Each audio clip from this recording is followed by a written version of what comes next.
Well, hello, America. Welcome to the Oval Office. I'll tell you where we are here and why we're using this set here in a minute. But there's been a new round of JFK assassination documents that were released last week. Actually, most of the country, even the entire world, is still trying to scramble to understand what all of it means.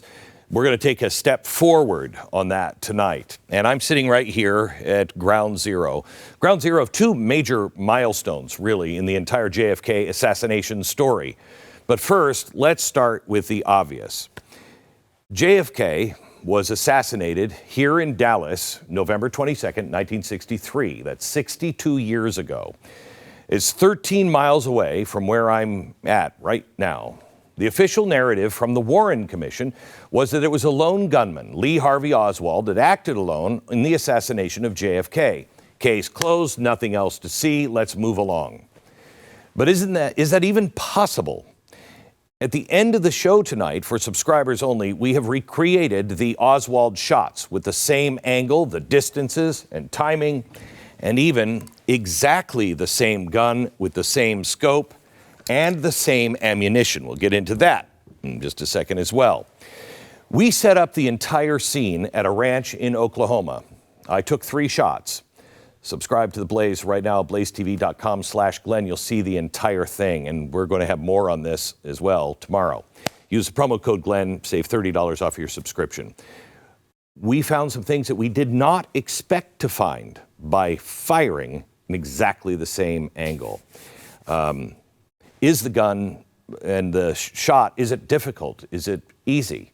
We need to be asking 3 questions. And we're going to go over some of those questions. But there's a lot that the government just expects us to believe every time they say something.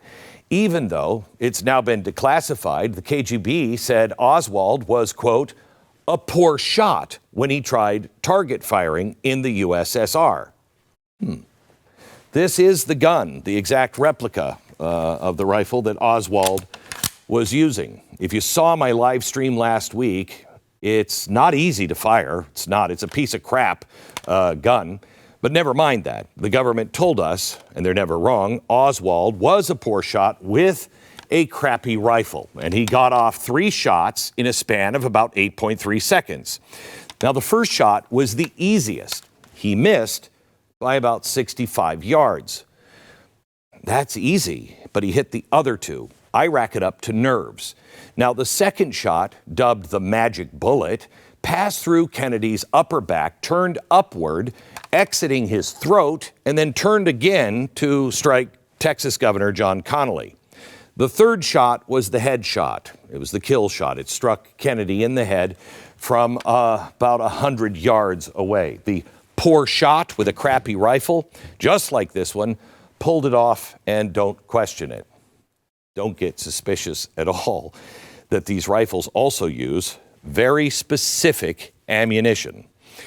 There's no official record, at least not public record, for where Oswald actually obtained this ammo. This ammo is amazing. We fired, I think, 5 shots with it. They're $40 a round because this is antique. It's specific to this rifle and this particular event. This rifle takes a full metal jacket, 6.5 millimeter round. Now, it was produced by the U.S. Western Cartridge Company, originally shipped to Greece, but then a large surplus was sent back here at home. The rounds were shipped by the Department of Defense. Now, you'll never guess who requisitioned the entire shipment of 6.5 millimeter rounds. It was the U.S. Central Intelligence Agency. No record for where Oswald received his rounds. But remember, don't ask any of these questions, no matter how weird they may seem. The second milestone in this whole affair really actually happened on this movie set. This is where asking questions about the death of JFK went from obscure and fringe to the mainstream and Hollywood. Oliver Stone's JFK, starring Kevin Costner, was filmed right here in this studio. This Oval Office set is the set that he had made for that movie. After the release of JFK in 1991, questioning the assassination went from fringe, the pamphlet bearers that were downtown Dallas, to the red carpet with Hollywood's biggest director and movie star. But now more time has elapsed between the 1991 movie release and today, 34 years, then the 1963 assassination and Oliver Stone's movie. That was only 28 years. And let me ask you, are we any closer to the truth? Do you feel satisfied with the official government narrative? If not, please keep asking these questions. Keep searching for the truth, because we for too long have been conditioned to accept both silence and the obviously ridiculous. And why? Well, because the government says so. That's why. And when that mindset becomes our conditioning, what else will we be willing to accept from official sources? What else would they lie to us about? Imagine all of the other topics that have had questions recently from all of us when we know the government isn't being truthful. Don't just think of the JFK assassination. This is why this show and those documents that have been released are so important. What must have gone through the real Oval Office? Discussions held from the White House that always ended with, okay, but we can't let the American public know about that. Think about all of those things. Think of the things that must have involved executive level discussions from this room. And we just stopped asking questions about it. Let's go through a couple. What really happened in Benghazi? And yes, Hillary, it does still matter. Americans are dead. I think we deserve to know why. The emails were all deleted. The military's response was obstructed. The videotape was falsely declared as the reason. And the true nature of why were they all there in the first place, is an absolute ironclad secret. Now, I think, and we explained this years ago on a series of shows about Benghazi, about gun running. It was an operation to arm the left's regime change operations in the Middle East. That became ISIS. But no one will officially tell us why 4 Americans are dead and why we were running guns to ISIS. And we all stopped pushing for the truth. Let's take 9/11. We stopped asking questions about 9/11. One of the most catastrophic days in American history. But when multiple FBI agents alleged that the CIA was running an illegal domestic spy operation inside the United States, and that the Saudis were being used as intermediaries to recruit al-Qaeda operatives for the CIA, the media goes silent. This is a conspiracy theory. Look, I don't believe all the conspiracy theories. You have to pretty much show some real clear evidence. I think you'll be surprised on what we found out and what I think about all of the documents and the JFK assassination.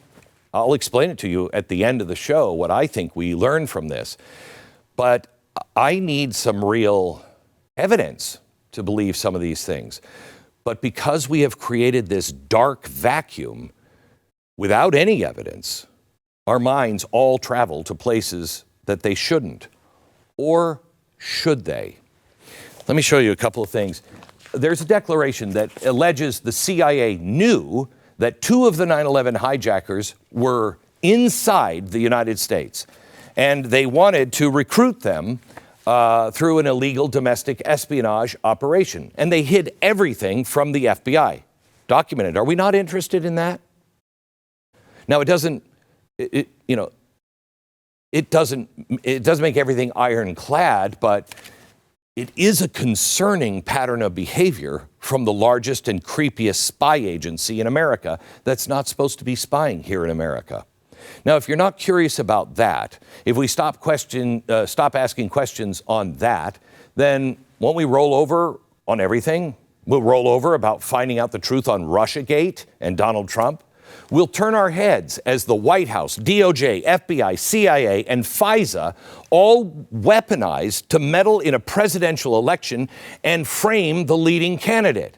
Oh, wait a minute. I think I'm going to show you some documents to show that's been done before. Then what happens? We'll stop asking questions about January 6th. How about the pipe bomber? Who cares? It's over. Well, no, wait a minute. It is important. What about the case of the mysterious text messages that went missing from Kamala Harris's Secret Service detail? Anyone still asking questions about that? How about COVID? Millions of people died on that one. What about the fact that we now know that spy agencies like the UK's MI6 declared this about what really happened? Quote, "It is now reasonable, beyond reasonable doubt, that COVID-19 was engineered in the Wuhan Institute of Virology." Wait a minute, hang on. Just 4 years ago, when we had documents that led one to believe that was a conspiracy theory and you had to be destroyed, taken off air, or demonetized. But now we find out that it's true, and they knew it. So if they knew this in England, you know that it was known by the entire Five Eyes collaboration. Now, I'm sure revealing this would lead to other inconvenient research and facts like, if that's true, who is paying for it? Which would lead you to the United States of America was funding the research in China with Anthony Fauci at the head of it. But stop asking questions. And then the news is barely spoken of outside of places like the Daily Mail. What about the question, who's on Epstein's list? Who were any of the clients? Does anyone even care about Obama's then Deputy Secretary of State meeting with Epstein? Whatever the reason, it sure didn't bother Joe Biden. He promoted him to, guess what? Come on, the head of the CIA. It is interesting how all of this always leads back to the same place. And if we continue to stop asking questions, if we continue to blindly accept the official government narrative, well, then you don't have to ask any questions. You can stop caring about Butler, Pennsylvania. Anyone hear anything lately on the assassin's encrypted overseas accounts? Isn't that weird for a teenager to have? What about the cell phone that regularly visited the assassin's home, work, and the same building in Washington, D.C. that has an FBI office in it? Is anyone even curious? We must never be conditioned into silence and blind acceptance. This is why the full disclosure on all of the JFK assassination records are so important. Look, anybody who was involved was dead, but not the agencies. And that is why the Trump administration's release last week was enormous. It's one small step for man, one giant leap for mankind. Now, new technology that we didn't have even a year ago enabled us to look through the data as quickly as possible. Remember, there were tens of thousands of pages. None of them were indexed or anything, just released, dumped into the system. That would have taken my team years to go through. But in this new batch of documents, I'll show you what we found. And it's not insignificant. And what does it all mean? I'll go there next.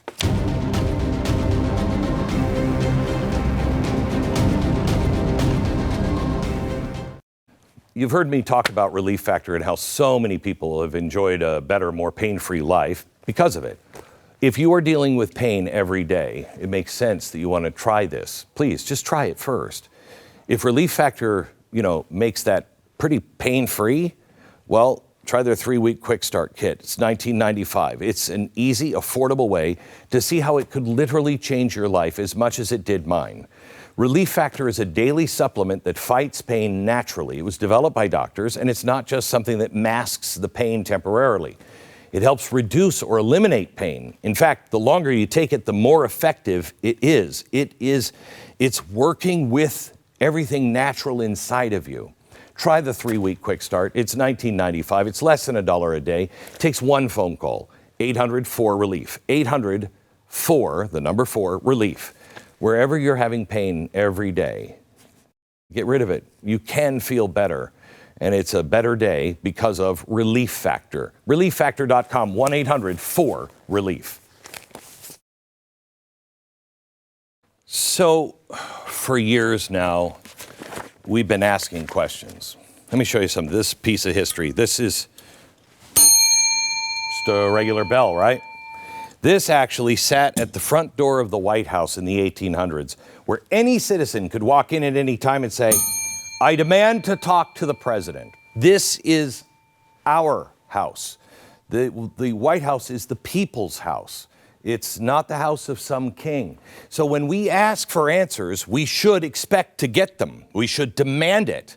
We've been asking for full and unredacted files in JFK's assassination since the assassination. And we got a little bit closer this week, thanks to the Trump administration.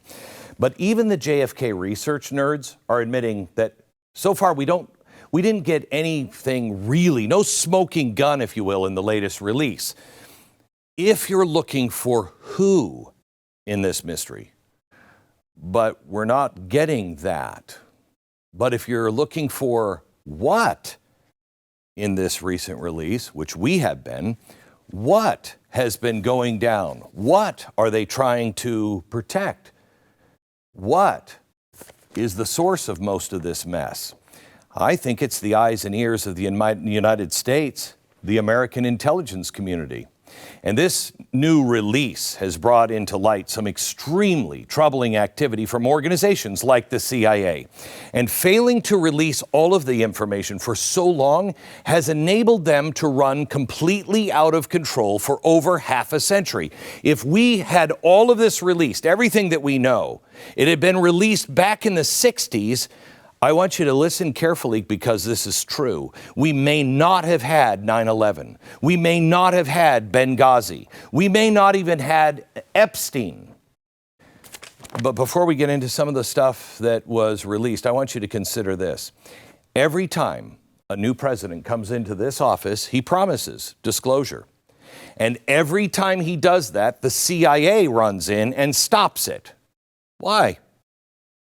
The last time that it was stopped, it was under Biden.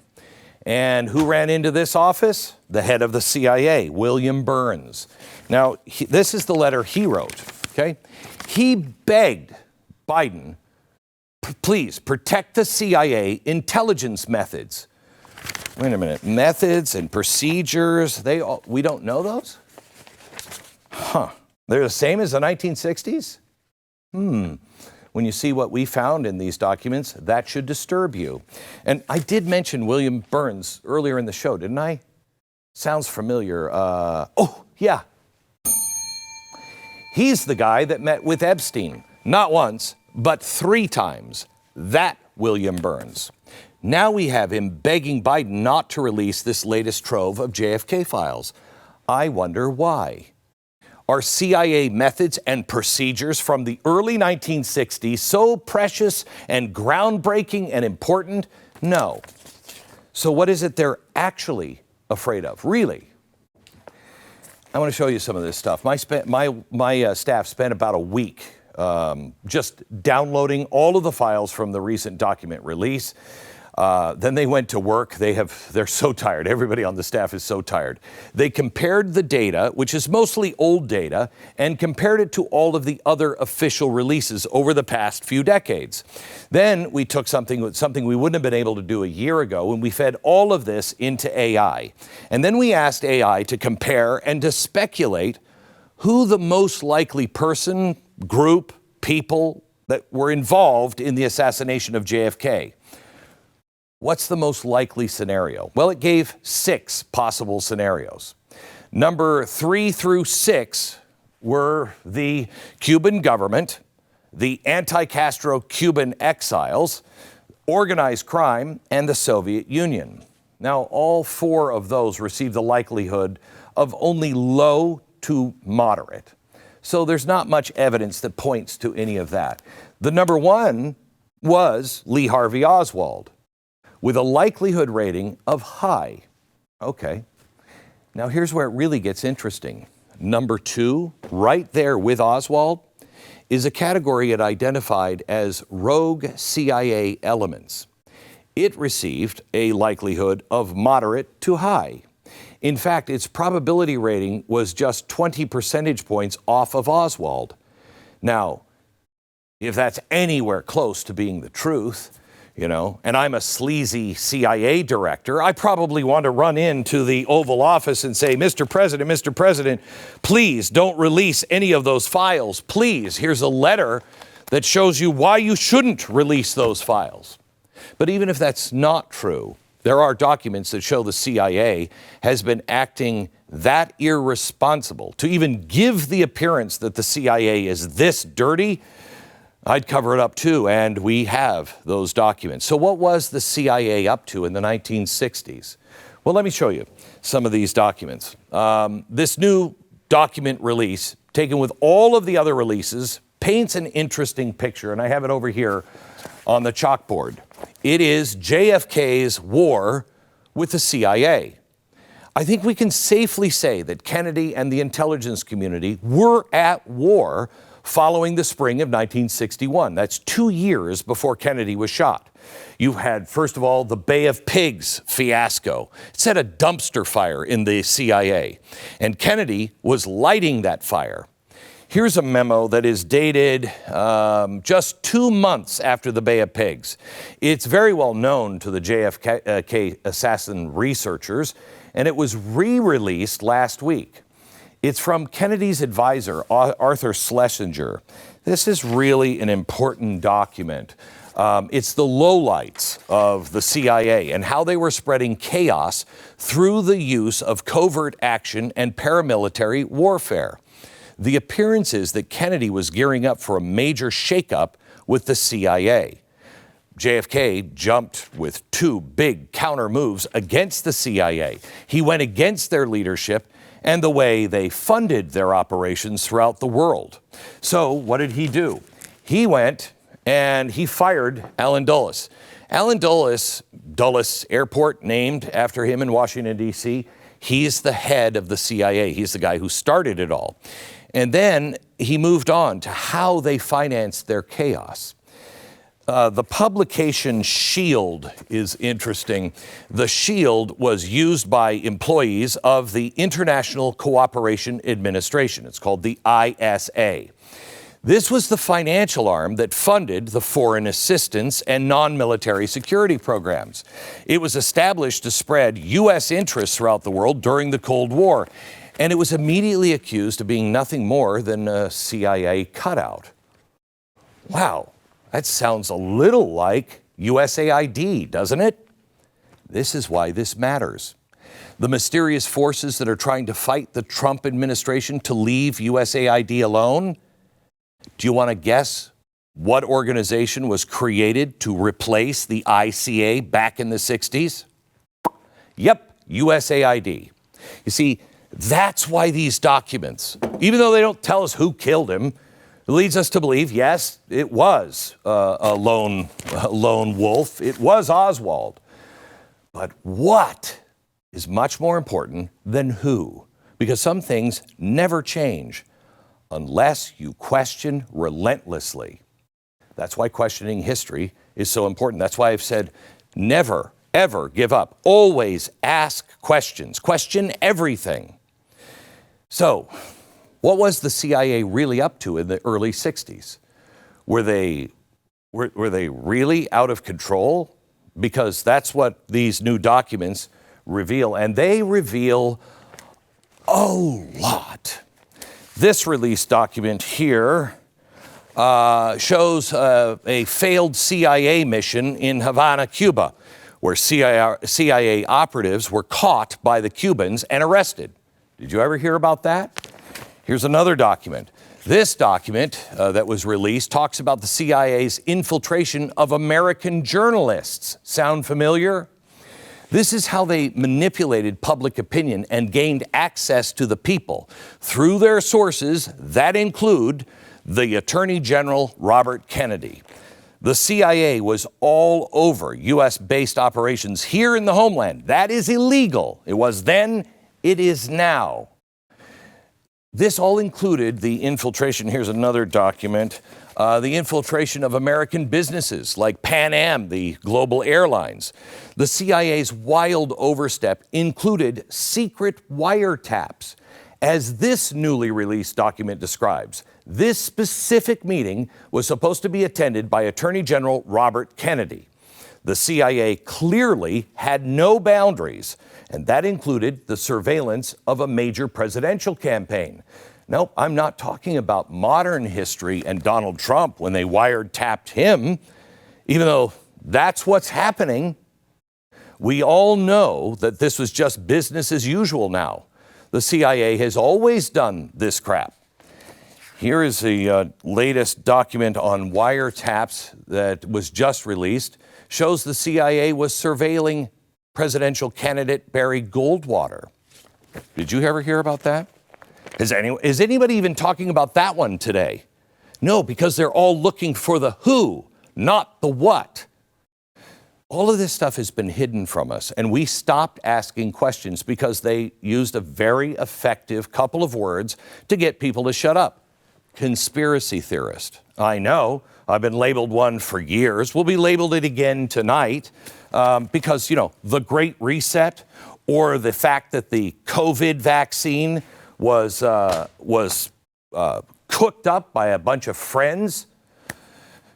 They tried to do the very same thing to Trump over and over again that we saw in the 60s. So the CIA was completely out of control. JFK now at war with them. Here's another released document here. This document, previously known about, describes a claim by a CIA asset named Gary Underhill. He claimed that it was a small clique within the CIA that assassinated Kennedy. This document also reveals the place where Oswald bought the rifle that shot Kennedy. Let me show you this. The motive, Bay of Pigs. Kennedy fires the head of the CIA. The Schlesinger memo saying it's out of control. The capability, failed missions in Havana, infiltration of the U.S. media, infiltration of U.S. businesses, wiretaps on RFK and a presidential candidate. Those things were going to be exposed if Kennedy was going to reveal them, and he said he would. Then the clique of the CIA, a small little clique, almost like a deep state. Is any of this coming true now? The CIA clique, the rifle, guess where he bought the rifle? This is nuts. Nobody knows how he got the ammo that it was used in the assassination, but it turns out that the ammo originally requisitioned by the CIA, and the rifle where he bought it, the ammo and the gun store, both connected to the CIA. What a coincidence. Come on.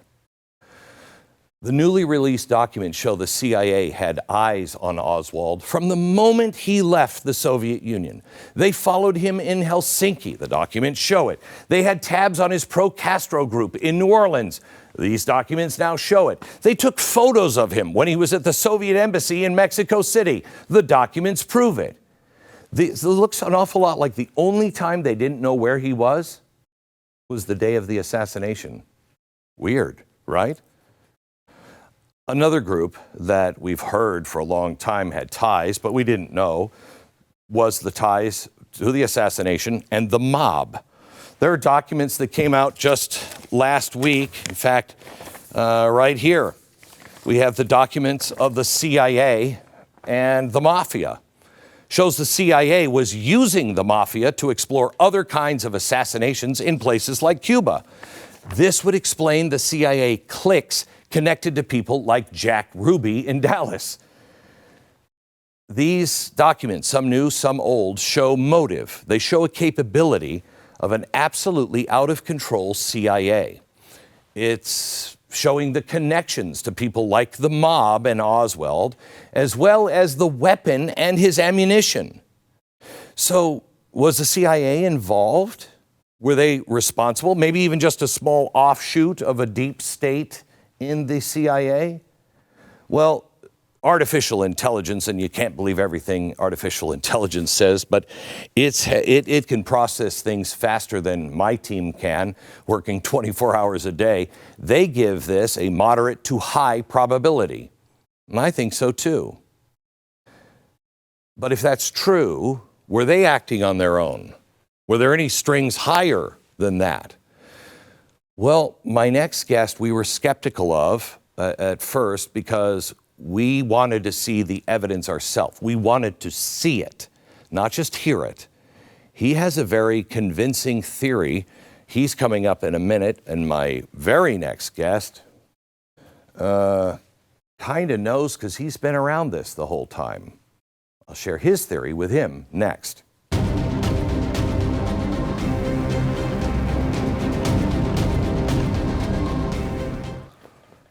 All right.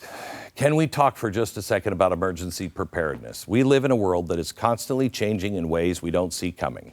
But one thing that will always remain the same is the need to be ready right now. Some emergency preparedness vitals include emergency contacts, a plan for evacuation routes and meeting places, getaway or go bag with important documents in it, flashlights, batteries, non-perishable goods, all that stuff.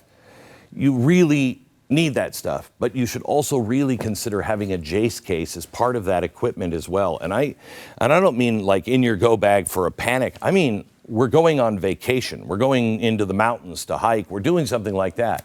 If you're the type of person who wants to be prepared when disaster strikes, you're absolutely going to want this for your home. It's the Jace case, and it's a personalized emergency kit that contains essential antibiotics and medications that treat the most common and deadly bacterial infections, and it provides 5 life-saving antibiotics for emergency use. They even have ivermectin. What a conspiracy. Ivermectin, that's horse medicine. You can get it at jace.com. Enter the giveaway for the cases they're giving away, and you can also purchase your own. Enter the promo code Beck at checkout for a discount on your order. That's promo code Beck at JASE.com. The Warren Commission found that Lee Harvey Oswald was the lone assassin of President Kennedy, and it acted entirely alone. Okay, case closed. President Johnson said that the CIA wasn't involved, and he certainly wasn't. Okay, can we go home yet? No. I used to think, yeah, but I don't think so anymore. My next guest, he says he knows who killed Kennedy, and I'll just say this, he doesn't think that it was Oswald. Hear him out, decide for yourself. He's done a lot of research on this. He's also a political strategist who worked for Nixon, Reagan, H.W. Bush, and George W. Bush. He's also the author of The Man Who Killed Kennedy. Welcome to the program, Roger Stone. Roger, tell me why you are uniquely qualified to talk about this. Well, I spent 5 years researching this book after a conversation with President Richard Nixon in his post-presidential years, after a couple of cocktails when Nixon became extraordinarily loquacious, in which I asked him directly, who killed Kennedy? At first he said, well, let me say that the Warren Commission was the biggest goddamn hoax in American history. I said, sir, what do you mean? He said, well, let me put it to you this way. Lyndon and I both wanted to be president, but I wasn't willing to kill for it. That began 5 years of research in which I determined that the fingerprints of a man, Malcolm Mac Wallace, who was convicted of murder in Texas in 1951, which is why we have his prints, were found on the 6th floor of the Texas School Book Depository building. And no less than 6 eyewitnesses tell either the Dallas police or the FBI that they see a man who meets the physical description of Wallace in the window of the 6th floor of the Texas School Book Depository building. Now, Glenn, I don't claim that Johnson did this and acted alone. I certainly understand his motive. He was under investigation in the Bobby Baker scandal and the Billie Sol Estes scandal. Which were what? Explain. Huge corruption scandals of the 1960s. Baker was the Secretary of the Senate, basically Johnson's bagman. Billie Sol Estes, a flamboyant Texas wheeler dealer who had gotten enormous multi-million-dollar agricultural contracts and was kicking back to Johnson. Now, recently, Billie Sol Estes' grandson released an audio tape of Sol Estes, again, a crony of Johnson's, talking to Cliff Carter, the executive director of the Democrat National Committee. We have him on right after we talk to you. So you're going to, if you're watching, you're going to hear what Roger's talking about.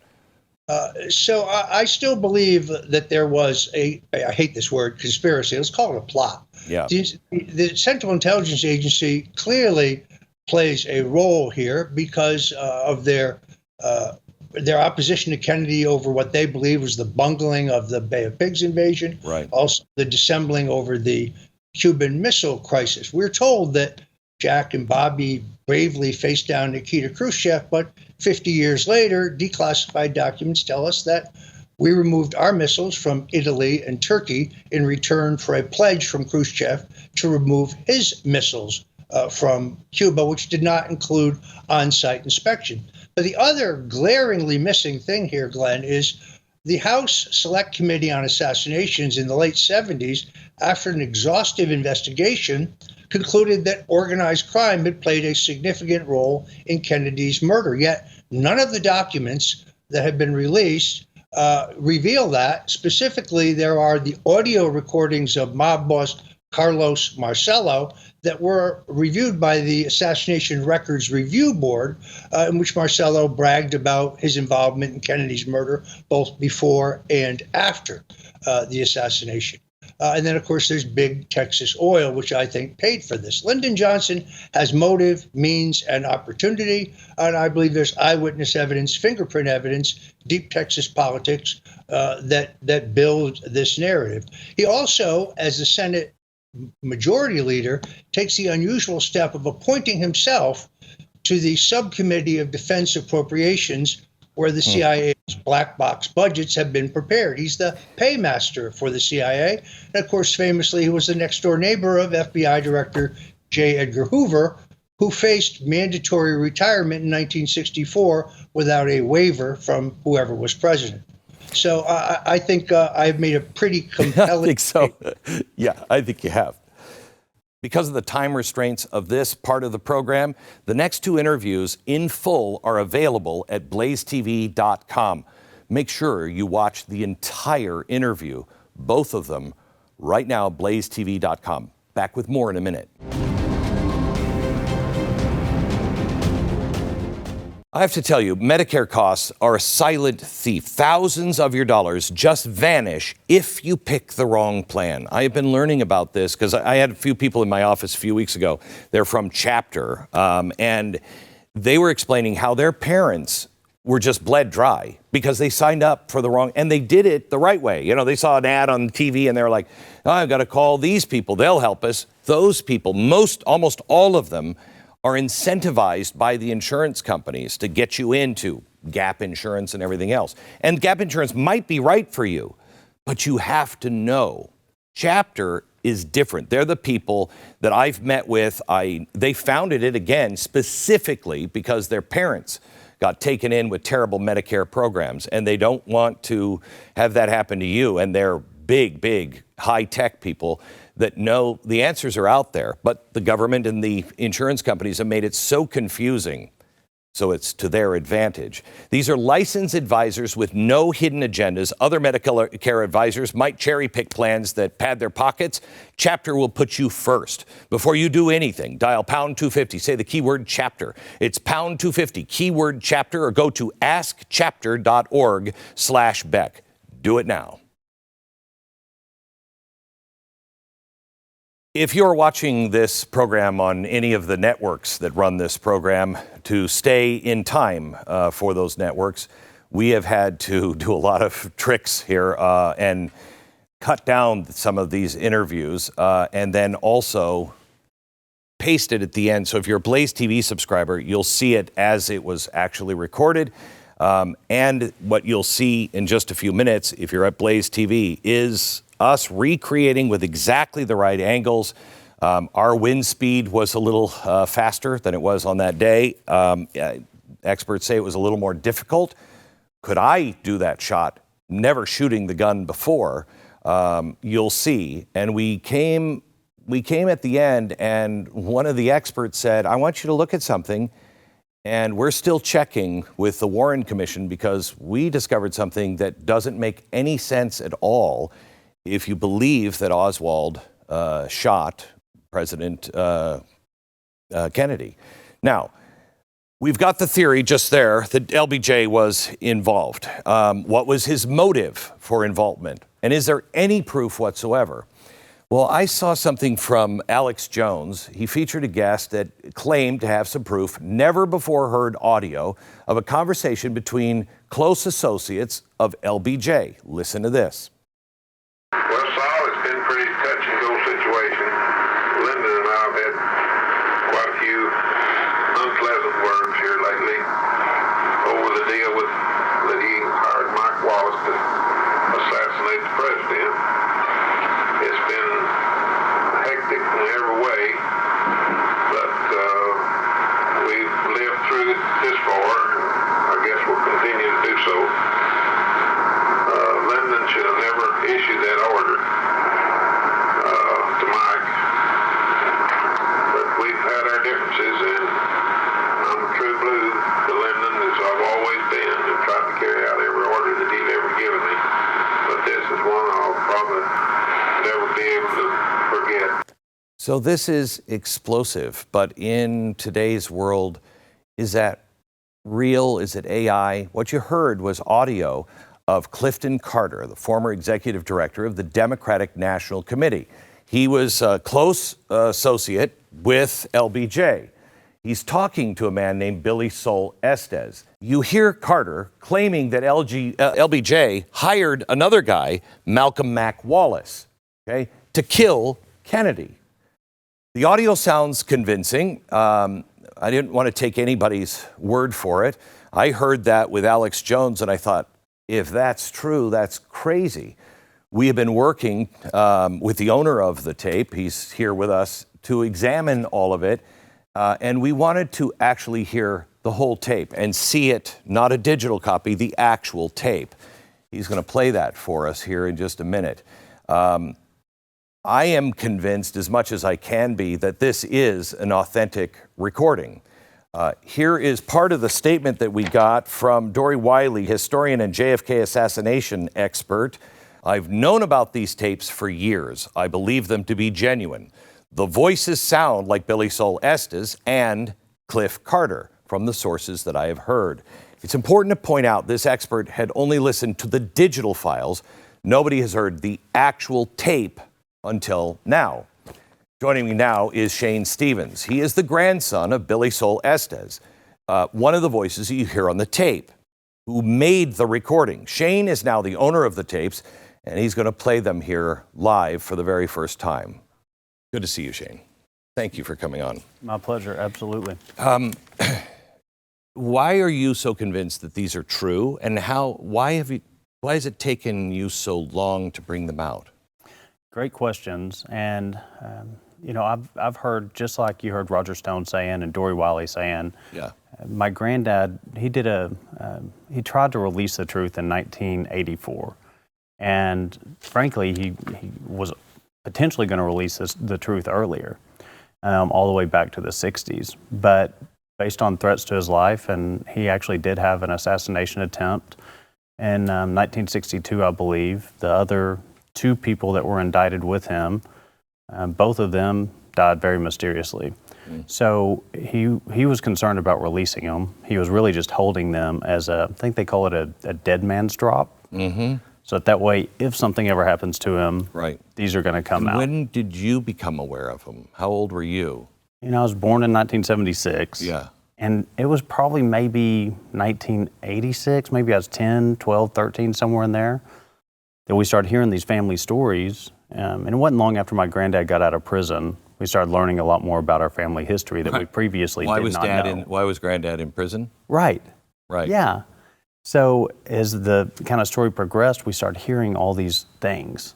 And I remember seeing the JFK assassination video and going, that doesn't make sense. I mean, I grew up in West Texas. We shoot that. Right. That doesn't make sense.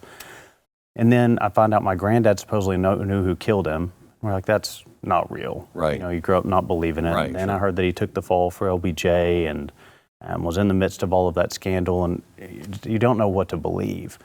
But then it was, I don't know, maybe 10, 12 years ago, all of a sudden my Uncle Daryl starts to get dementia. And so he passed these along to his daughter, Star, my cousin. And they ended up coming to me for safekeeping because I had a safe room in my house and a safe inside of there. And they're like, you keep them in there. I have to tell you, I mean, we wanted to see the actual tape to verify that you had tapes from that time, et cetera.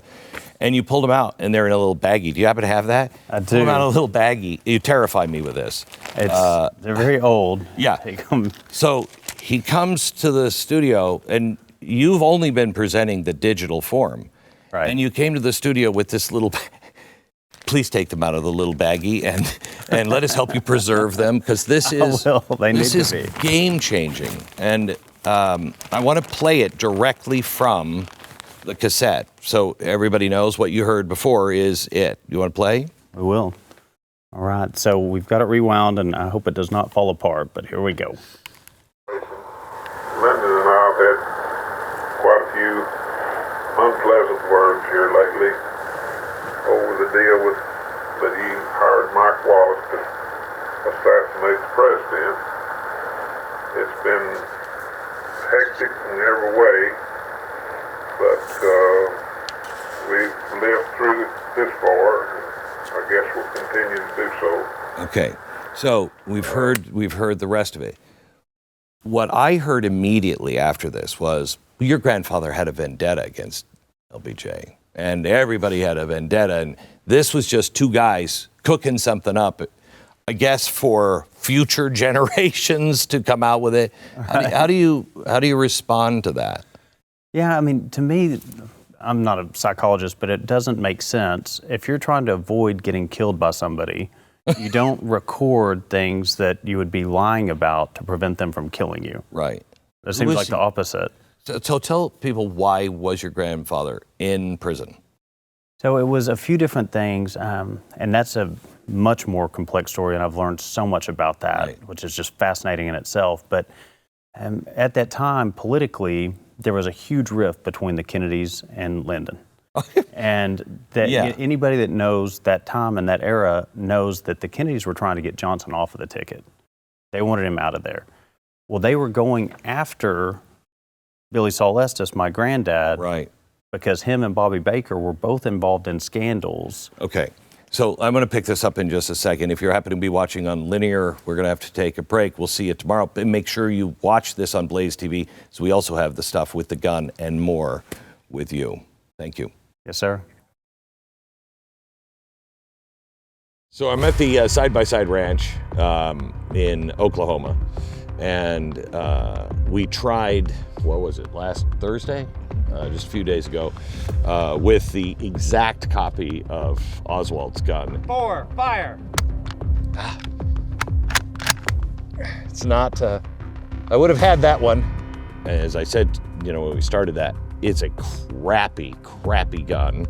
And we were using ammunition that was, I don't even know, $40 a round or something, because that's part of it. That ammunition was ordered by the CIA, had the DOD make a lot of it and send it over to Greece. It wasn't used, and then somehow or another, all of that stuff was brought back by the CIA, and Lee Harvey Oswald got his hands on it. We're not sure how. It's weird, but so as I said, it was a really crappy gun, and we fired a few shots with it, probably 6 shots with it. I only got 1 off. 2, 3. These CIA bullets suck. Yeah. But we have it at the same angle that he was at and the same distance, and you'll see shot number 1, shot number 2, shot number 3. Which one was the first shot? Because he didn't hit all 3, did he? He missed the first one. He missed the first one. So the second, and then finally in the head was at the last point. So let's see if I can hit it. If I can hit it, Lee Harvey Oswald clearly could hit it.